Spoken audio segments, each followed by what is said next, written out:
Hello का जी साली जी का हाल बा? ठीक बा ए जीजा जी रउआ अपन बताई।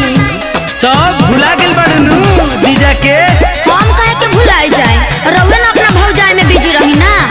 अरे भौजी हमार धन हई क्यों भैया के धन हई? अरे छोटा की सुन रे, अब दिन भरी हो चिल्लाते रहेली, लीर और भौजी बोलावे लगली, रुक जाई थोड़ा देर।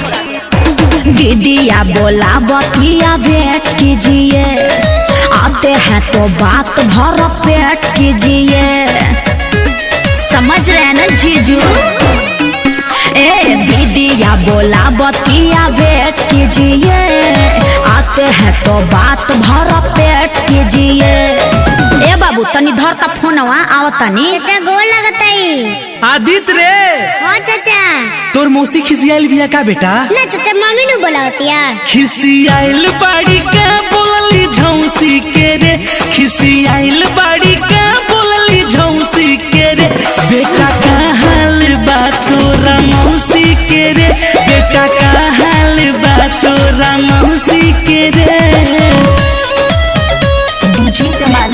बाबू नारायणगंज, मोबाइल नंबर 84 272 हाँ बोले जीजा जी। अरे हालो चल ना कहलू ह चल गइलू ह, कोनो बात बा का? बात का होइले सुने, जरा तो रहे जीजा चूल्हे पैदा, एही से दीदिया करत रहे चाल। अरे त तू काहे भाग जाता रू, कहो ना अपन हाल। ठीक ठाक बाड़ू साली हमार, कहो ना कैसन बाटे समाचार।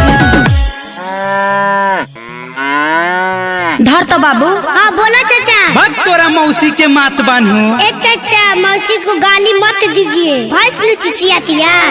अब का घास डाले गोइली हो भैंसी के रे, अब का घास डाले गोइली हो भैंसी के रे। बेटा का हाल बा तोरा मौसी के रे, बेटा का हाल बा तोरा मौसी के रे। जमालुद्दीन बाबू महाराज गंज।